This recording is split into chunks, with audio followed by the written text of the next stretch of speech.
Welcome to Worlds Collide, a wrestling card podcast for wrestling fans by wrestling fans, featuring Tony Vella from WrestlingTradingCards.com. This is like a stock market. And Zhan Morning from Wrestling with Cards on YouTube. And I'm not saying there's a right or wrong answer, I'm just posing the question. Join them as they navigate the world of wrestling cards, helping you build a bigger and better collection and making some money along the way. What's up, wrestling fans? Worlds Collide back again for another awesome episode. Tony? We hope it is. We hope it's an awesome episode. Oh, yes. Hopefully we're not the popcorn match of podcasts. I definitely don't want to be the jobbers who are opening up the night. Yep. All right. Speaking of jobbers, hobby influencers, are they jobbers or are they top of the world? Kings, if you will. Main eventers? Yeah. Ooh, what a nice tie-in from our previous conversation. Absolutely. Yeah, if you know, you know. Yeah, we'll leave it at that until next time.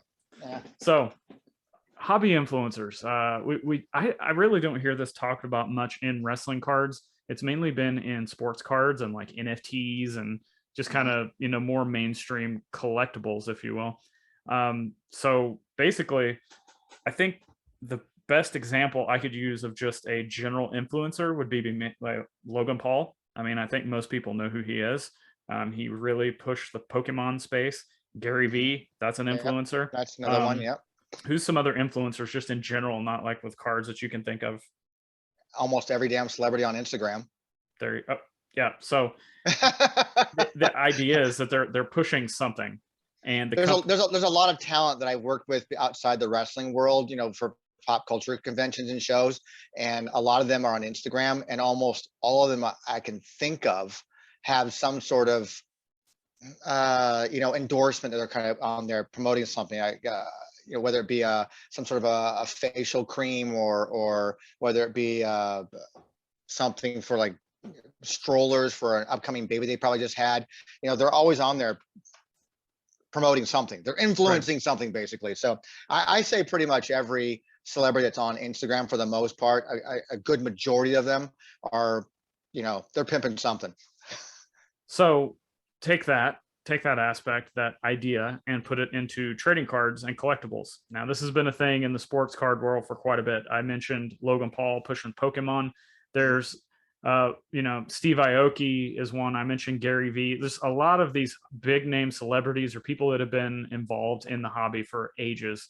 And we bring that into wrestling. We've got a few of them out there. I mean, I would consider us influencers to some extent, and we'll break that down, what exactly that means. But let's talk about what have you kind of seen in wrestling cards specifically? Is there anything out there that you would like, we're not seeing people being paid necessarily to talk about wrestling cards, but I think inadvertently, a lot of us that are on Twitter, on Instagram, YouTube, what we're doing right now, we do influence people to make a decision on things one way or another, or to even get involved. Honestly, that's the whole reason I started, is just, to get information out there. But there are pros and there are cons. So before we get into those, is there anything you're seeing in the wrestling card space that would qualify as influencer? Gary V, I guess. Gary V at a point. Yeah. At some certain point. And then he just disappeared on that. Yeah. Like, it came in, maybe he scooped up what he wanted, and then he went away. And this is kind of like, I'm pretty sure that I presented this topic for us yes, in a text to you at one time, because I had seen someone on Twitter, I think it was Gary V again, was asking something about, he mentioned wrestling cards, and it had been at least a year that he had last mentioned wrestling cards. He asked if anybody had any oddball PSA 10s, I believe. Correct. Yeah. And it got me thinking, like, hey, where have you been this entire time when it came to, like, you mentioned looking for a hacksaw Jim Duggan card or something like that one time he was trying to get or something. I don't know the full story, but it was an idea that came to my mind, thinking, like, where are the influencers, the big money baller guys, like, the Gary V level, the Paul Logan level, maybe like a Jay-Z type level. I mean, where are these people that who clearly are wrestling fans, who we see at every WrestleMania. They always make it a point to point out these people that they're in attendance. Where are these guys who are supposedly big wrestling fans, but they don't collect cards? And if they do collect cards, did they not have any kind of do they not want to flex their stuff? I mean, why our niche? Why our hobby that doesn't have that? So I don't have an answer for that. I don't know of anybody out there that's doing it. Yeah, I think we've talked about it and others have talked about it. People that have come on my YouTube channel and my personal podcast, Wrestling with Cards, just in case you didn't know. Check it out. Thank you. Everybody that's come on there has basically said the same thing, and I continue to drive home the point. You know, why are wrestling cards not respected like all these other collectibles and trading cards? And it's always the same thing. We need a big influencer, a big name to just reach out and say, hey, these are cool. And I'm kind of like, well, we had that for a little bit with Gary Vee, and we've had that with Steve Aoki, and there's some others out there who have done it. But what I'm starting to see is a little bit more influence within the hobby itself. There's hobby personalities that are starting to drive the interest in cards and the way people think a lot more. Absolutely. You know what? You're right. Absolutely. And I'm gonna tip my hat off to those guys over at the Card Foundation podcast, because I think they've really built up quite the following for themselves. And there's a lot of collectors now that are relying on them to provide them with the information and show interest in certain sectors of the hobby, certain stars. With the way their format of their show is, highlighting a particular star and going over their rookie cards and that kind of talk. It's influencing people and making certain buying decisions, and I think it's very important. You and we talk about this stuff. We do an episode every once in a while called "This Is Your Car," where we talk about particular superstars and their cards and what's good, what's bad, what to invest, what not to, that kind of stuff. So yeah, at a certain level, I think you're right. We're within our own hobby, we're starting to see people getting up in our own hobby and becoming the influencer of our own hobby. And that's good. But the sad part of that is that we don't have that big name person that I really wish we had that said, I'm a wrestling fan, or I collect wrestling cards, and then goes out there and just starts flexing their collection. I wish we had that. Yep. And I think we'll get there one day. I think it just takes time. Especially now, I think starting to see a lot more sports cards people coming into wrestling cards little by little. We've got the Panini releases coming up, so I think we'll get there.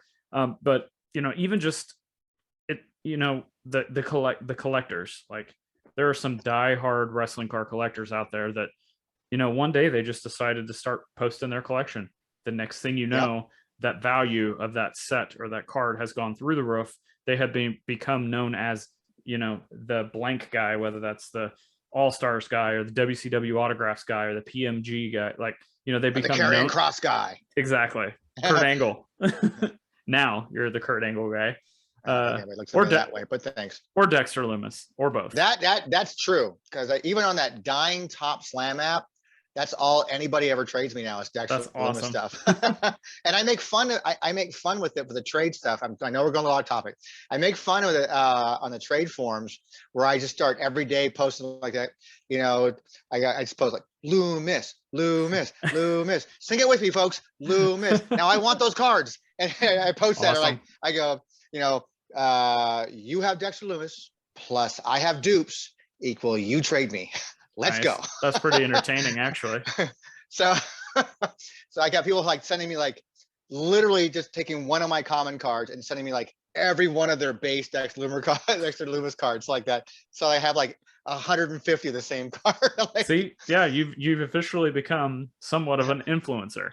I think that's something that we needed to talk about, because as you said, the most common thing that people think of as influencers are these big time social media accounts that are celebrities that are generally pushing a product, and inadvertently people become influencers by just talking about what they like. And we started doing the podcasts and the YouTube channels and everything that we do mainly just for entertainment, information, just getting the word out there about the hobby, which in itself is kind of becoming an influencer. So yeah, there are pros and cons. So anything you want to mention before we get into some of those?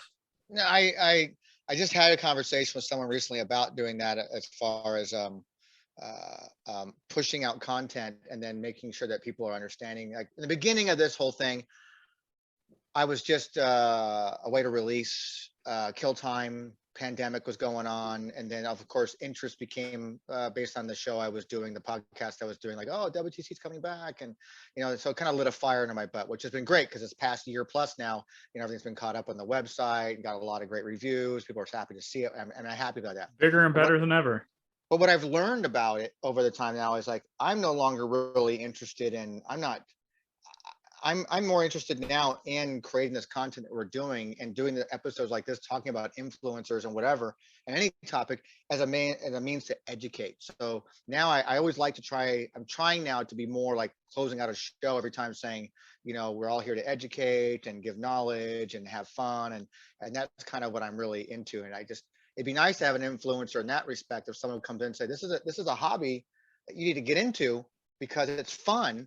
And we were all wrestling fans at some point in time during our lives. And as we talked about with other people on our show, it's nostalgia, and it brings you back. And there's history to learn there. There's nostalgia. It brings you back to when you were a kid, maybe going to matches with grandparents or parents, and in my case, grandparents. There's and so that could be used by an influencer to kind of say, hey, I was a wrestling fan too, man. I want to get into this like that and check it out. I got this PSA 10 something or whatever it is, and it'd be nice. But yeah, pros and cons. Let's go into pros and cons. Let's start with pros, and it's probably my biggest pro is any type of, we're going to say, use the term influencers, but again, remember that can be anything from super collector all the way up to Gary V and anything in between. So one of the pros that I immediately thought of was that no matter what it is, on the surface, it's pushing the hobby forward because it's getting the images in front of people. They're scrolling through, and all of a sudden, what, a wrestling card? Yeah. I remember watching wrestling when I was a kid. They didn't make cards of this. Cards have been around for, hundreds of years. What? And then they're going to all of a sudden go back and start trying to, well, who did I like to watch? What set is good? What should I buy? What's a good grade in vintage? All these things. So no matter what's going on, if you're out there and you're posting on social media pictures of your wrestling collection, you're essentially an influencer for the better of the community, I think. I mean, when you see someone out there who is, and I don't have to just keep saying Gary V myself, but anybody who's got a celebrity status of some kind, you got 1 million followers, 2 million followers, 3 million followers, whatever it is, and you post a card up there, that's essentially any card. Yeah, any card. It's just, whatever you post up there, you have millions of eyeballs looking at it, and that will generate. Which the second point on our pros list I saw from our notes, it moves the market, as you said. Absolutely. And in a positive way, I think it does. It moves the market, and we've seen prices go up, and I think that has a lot to do with the very minimal amount of influencing people have done in our sector of the hobby. Yeah, and I think for wrestling cards, it's the market. We'll move into the market moving and the popularity.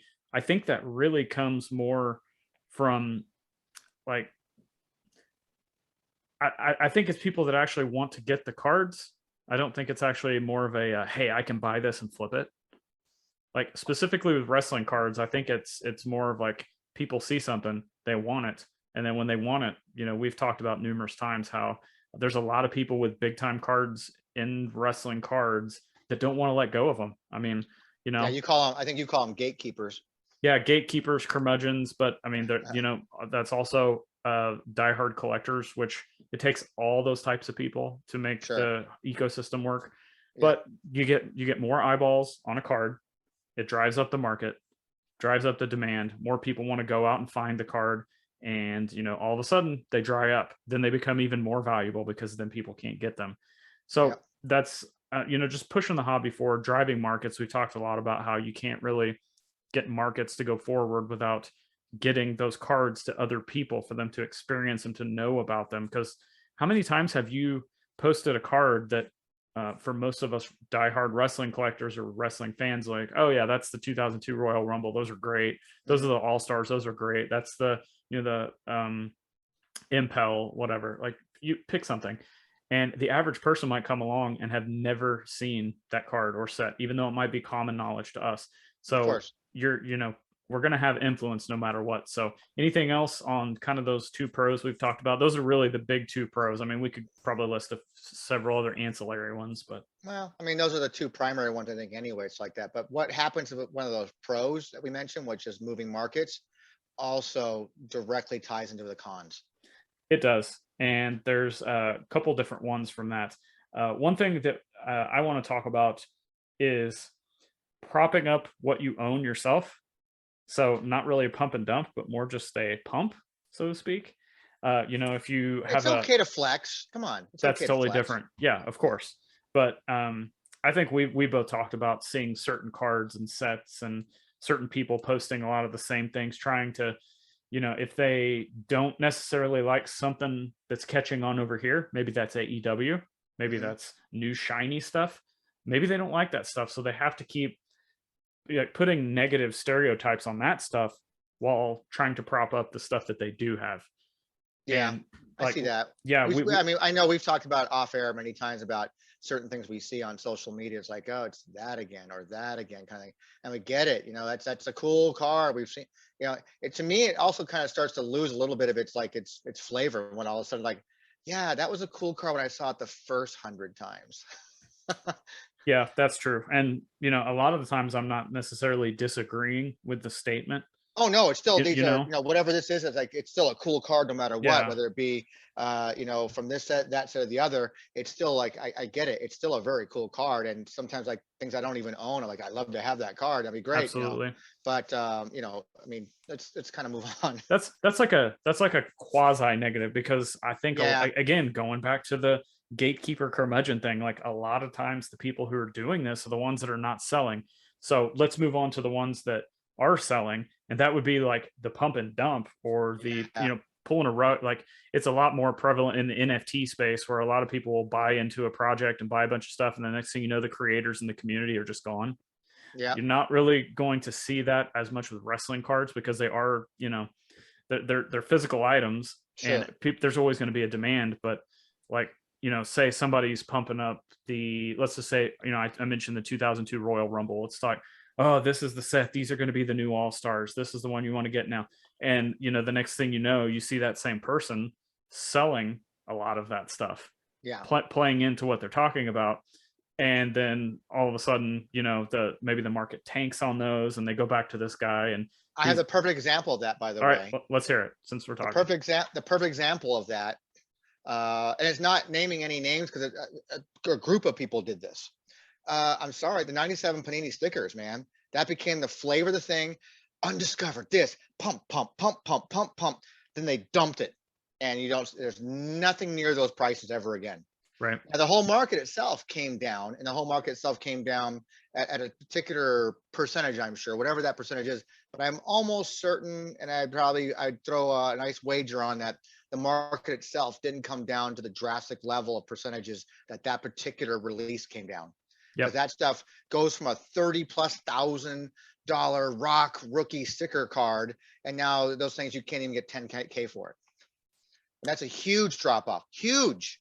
And it's again, But like, it's almost like it's discovered. They pumped it up, and they sold it, and they made their money, and they left. yeah.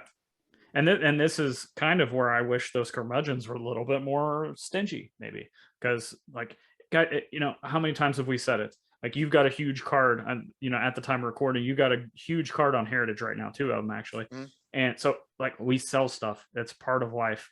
But this is different. This is the time where, like, I like to talk about my Hogan PMG. Like, I think it's one of my favorite cards. It's probably also one of the last cards I would ever sell out of my collection. So that is totally different than what we're talking about here. Yes. So I think we maybe have only seen that a couple of times that I know of in wrestling, because there's just so many diehard collectors, and we're still like in kind of an undiscovered market, even though we've seen the highs, and we still haven't hit that six-figure mark yet. There's just so much room for growth in this particular niche of the hobby. What we're seeing in the last 2 years is, I think, as many of the guys who've been in this game for a long, long time will also probably attest that we're only just seeing the very, very beginning of where this particular hobby is going to go. And it's just a matter of time, I think, before we find that right influencer, whether it be a big multimillionaire kind of guy or someone in the hobby that just somehow just takes something and takes cards as a whole on their back and kind of really push it forward. We have the David Pecks of the world that go out there and have for years waved that flag, and taken a beating on boards and message boards and social media in the early days. Yep. Of just like, oh, wrestling, sweaty men in tights. Yeah. It's just, but here it is now. He has a last laugh because he has a very valuable collection. And so, but it's only the beginning. It's just, he's continuing to keep doing it, but we need someone else and another person that more than just within our own hobby. I know that you're referencing a lot of people that are within our own hobby. We're kind of being our own influencers in a sense, but our influence is only so much. We only have based on what our audience is, and our audience is very small compared to the influencers that I originally wanted to talk about on this. I sent you a text on this anyways, which was about like, somebody big and famous and this and that, posting this and posting that, talking about buying their Pokemon cards or buying this. We don't have that in our wrestling community. We have our own for our hobby. We have it in our own within our community, but not a big name person out there who's that has millions of people who are following them. We don't have that, and it sucks. It just sucks. And that spawns a question that we've got one more note in here for our cons, and I'm going to tie it into that a little bit. But one thing that I think that I've seen kind of almost like a backlash from the wrestling card community is when you start talking money. And what I've seen in other aspects of the hobby is when a lot of people, maybe they're doing it on purpose, maybe they're not doing it on purpose, but it's like when it becomes passion over profit or profit over passion. So they're trying to just make money, and they're like, okay, what's the market? What's the flip on this? What's the liquidity on this? And then you have to stop and ask themselves, like, are you even collecting? And some of these guys are out here are not collecting, and that's fine. There's nothing wrong with that. But I myself walk that fine line all the time because I'm not married to many of the things that I have. So for prices, I have no problems flipping them. But on the flip side too, no pun intended. I'm not actively pursuing new inventory to go out for the purpose and intent of flipping.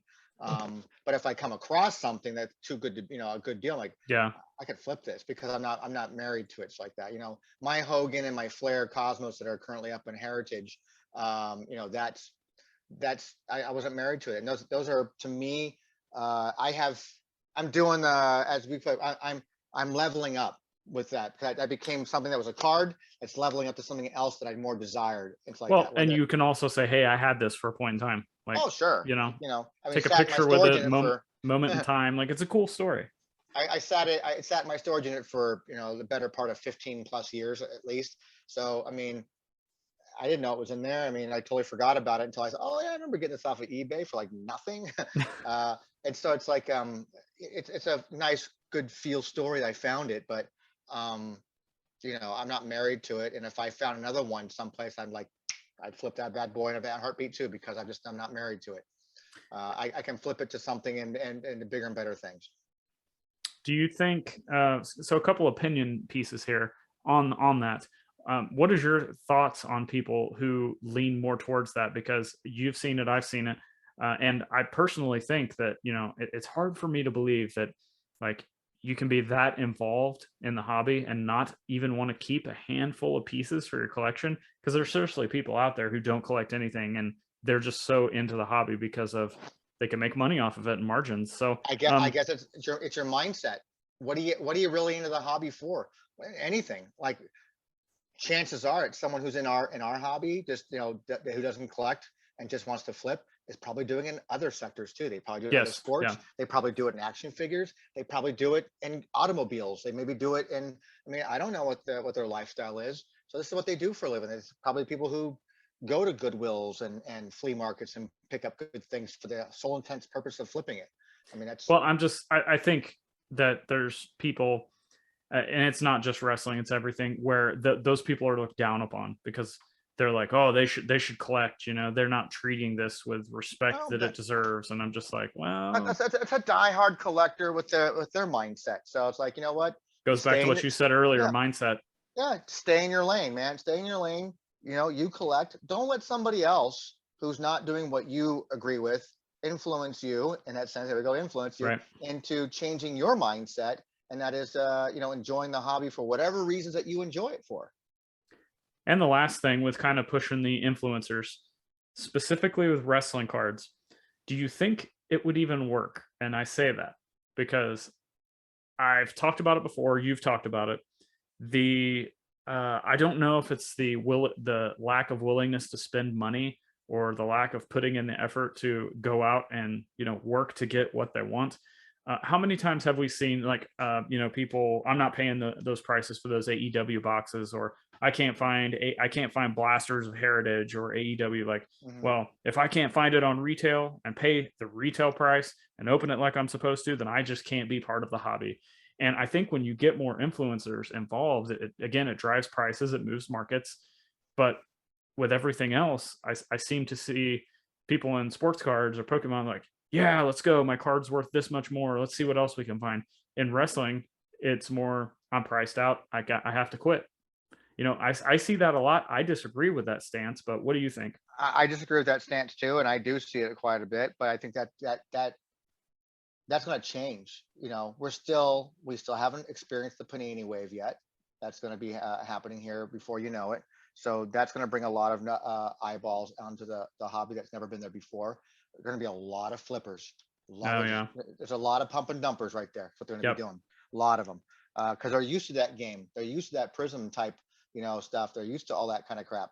You know, AEW also brought in a lot of new eyeballs that have stuck around. So for Yeah. those who left who were diehard wrestling fans, maybe we swapped them out for these new AEW fans probably. But I suspect that we're going to probably still see some, you know, wrestling fans who say, well, I'm tapped out. I can't do anymore now because I can't, I'm priced out. Uh, you got to find another way, man. There's always a way. You know, you got to stop complaining about being priced out because this hobby's done nothing but kept going up and up over time. And you've all this time have found a way to continue to keep collecting. The Chucksters of the world, you know, who Yeah. may be disappointed that I can't buy boxes anymore because I can't afford them, are like, listen, this is a new opportunity for me. I still love the hobby. I'm going to go back now and go check out all the stuff that I missed before in the past and fill all the holes in. That's my new Yep. hobby. I'm still in the hobby. I'm collecting, but I found a different way to go do it now. And 100%. that's just the way it's going to be. And that's how it's always going to be. So for those who wanted to, you know, walk away and say, I'm done, I'm sorry to see you go. But, you know, you're going to be back, hopefully, to come back and collect because if you truly love this hobby, you'll find a way to still always be in it. Mindset. We keep going, Mindset. like you started that and we keep going back to it on this show over and over again. So good I did a job. whole WTC short Yes. on mindset, and it's Yes. just It's a great episode. Your short be, episodes are great. We'll talk about that towards the end of this one. but because, you know, meeting people like you through this means like that, I've learned to have a new appreciation for the hobby. I meet the Zhans of the world, and I meet you know, the Calebs of the world and the Jamies of the world and all these different people out there who have these unique passions and how they collect like that. And I'm just kind of you know, I sponge it all up from you guys about what you do, and I'm not in the same market you guys are in. I don't have the same passions that you guys have for collectibles because I have my own, but I apply what I see from you guys and put it towards my own thing, you know, Likewise.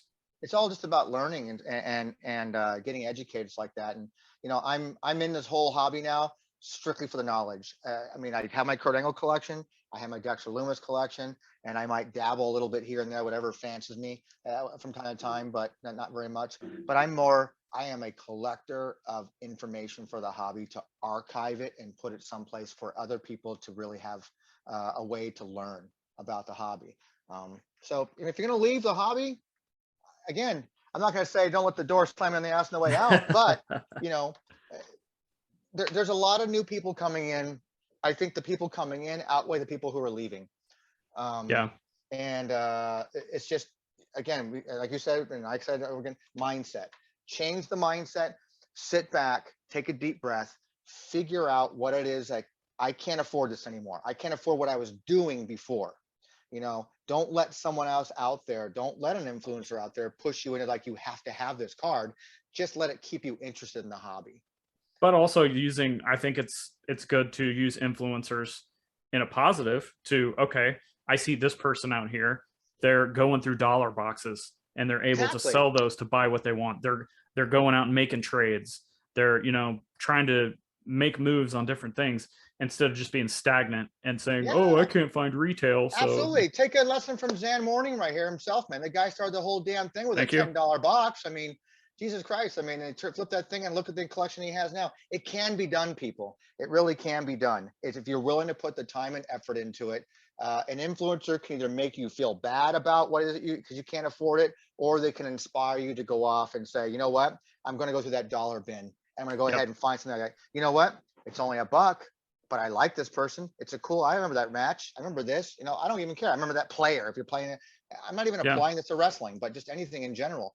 Don't let price point scare you off from being something, doing something that you originally loved a lot, because there's other ways to go ahead and still love what, the hobby. Also, oddly enough, as we close out the show, who would have thought AEW would actually be the best influencers on their own trading cards? Absolutely. 100%. Right. I Yeah. mean, I don't think we've I, ever seen a wrestling promotion promote their cards like they have. as of this recording of this episode, it hasn't come out yet, but by the time this episode comes out, you can go back and check out. I did that interview with Upper Deck, and it'll be out by then. So cool. Yeah, we talked about that. Where Yeah. we mentioned we've never seen a company do that before. Where a company that's, and the gentleman we interviewed, Billy from Upper Deck, God, what a nice guy. And when you tell them that, that's got to make them say, okay, we're doing something right. But it wasn't really them. When we watched the interview and listened to him like that, it was just like AEW was like, oh yeah, well they didn't even tell him like, we're going to go ahead and our agreement is we'll go put them on TV and we'll talk about them, blah, blah, blah. I mean, it just happened. They get it. The company AEW understands their brand and their products, and they want fans to, to appreciate them and know about them. And it's just smart business on their part. And they're influencing their core audience to go out there and say, here we go. We've got trading cards, wrestling cards. Yeah, that's what I'm talking about. And they're out there and they're doing it. And that's what they're doing. Yep. All right, guys, I hope you enjoyed this episode. What kind of influences are you into? Do I personally, I like a lot of sports card podcasts. I consider them influencers because I learn a lot from them. Do I learn a lot from some of the other celebrity influencers? Not so much. But there's influencers everywhere, whether it's in your little aspect and your niche of the hobby or whether it's mainstream pop culture. What is something that influences you? Get a hold of us on social media. Let us know what kind of makes you get motivated and makes you kind of maybe think outside the box, or maybe go even harder on a specific card set or work ethic or whatever it is. There's different ways that people can be influenced. So let us know on social media. Once again, Tony, before we get out of here, let us know where they can find you and talk a little bit about your shorts episodes you've been doing, because I have been thoroughly impressed with those. Oh, thanks. That's a whole new endeavor for me that I kind of inspired by you, because you do so many of these solo things that it's not my cup of tea. This is more my bread and butter here. If it were for the bug, where I like to banter back and forth. So for me to sit back, I have to. You can do this. Yeah, and you're a prime example though. Like you hit the record button and go, and you just figure it out as you go. Yeah, I just kind of hit it and just kind of go, and I hope to get better. I'm over there, but everything can be found on WrestlingTradingCards.com. On the bottom of every page, there's a link to all the social media pages that we are on. I just started doing things. Because I can record them, and they're WTC shorts. That's exactly what they are. It's not just a catchy name; it's what they are. And they're 7 to 10, 12 minutes max.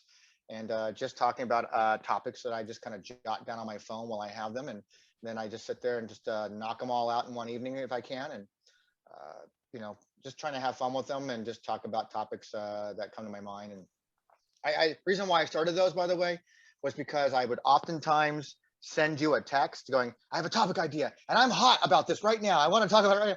Like, well, I can't record for another 2 weeks. Like, yeah, damn it. And by the time 2 weeks come up, like, that was just a moment.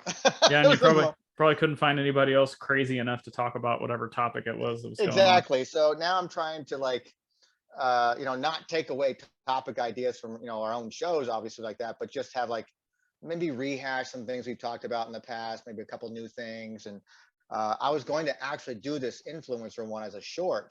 And then I said, no, this would be a great banter, like getting different opinions on this one. So we should do this for Worlds Collide. But yeah, everything's on WrestlingTradingCards.com. So I appreciate all the feedback now. Since we started doing these, and we always talk about, I never get any questions. No one ever asked me anything. I've been getting those. Great. Good job, wrestling card community.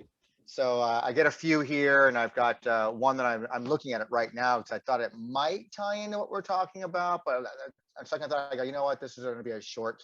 There you go, perfect. So we'll just do that, and I appreciate it. So I'm looking forward to when you listen to this episode or later on you watch it. I'm asking this about anything I'm on now. It's just comment on this, please. Engage with us, talk about it. I want to hear your guys' opinions. I want to know, like what Zhan said. Who do you look to? Do you have any people that have influenced you over your collecting career? Did you go out and buy something because someone said it was such a hot thing you had to go get it? Who was that, and what did you buy?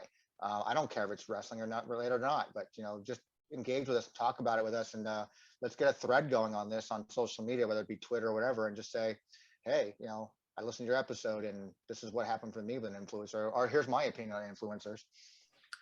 Yeah, and speaking of that, I've actually had it's not been, I guess there's been a couple of recent ones, but when somebody reaches out to you and they said, hey, I stumbled onto your podcast and it totally changed the way I do things, or when they say, I actually got into wrestling cards because I found the WTC YouTube channel, and then I found Worlds Collide, and then I found your, like, that is the reason we keep doing it. And it validates everything we're doing. Yes, we've talked about how frustrating it can be for us sometimes, but then all of a sudden that stuff comes along and we're like, okay, let's get back to business. Let's get back to business. Just shuts it all down.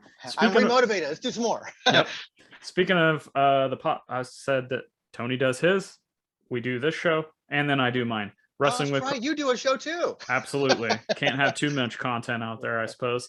Wrestling with Cards on YouTube. That's where I originally started. And Wrestling with Cards, the solo podcast, where kind of like Tony said, I like to just talk about some stuff that's a little bit shorter, doesn't take as much editing, and can kind of just get some opinions off my chest if it's not something that I've talked about here. So make sure to subscribe to those. Links to all of Tony's stuff, links to all of my stuff is all in the show notes. Before you get out of here, please subscribe and tell somebody about this show. Somebody else that's into wrestling cards or sports cards, collectibles, whatever it is. Just if you think they'd like it, tell them about the show. Leave us a review. That helps get this podcast into more listeners and just helps kind of broaden the horizons, hopefully, for what we can do in the future. Tony, you got anything else? No, man. This is a good, fun episode. It's something I knew that I didn't think I was going to get like reinvigorated about talking about it again, like that. But the influencer episode just influenced you.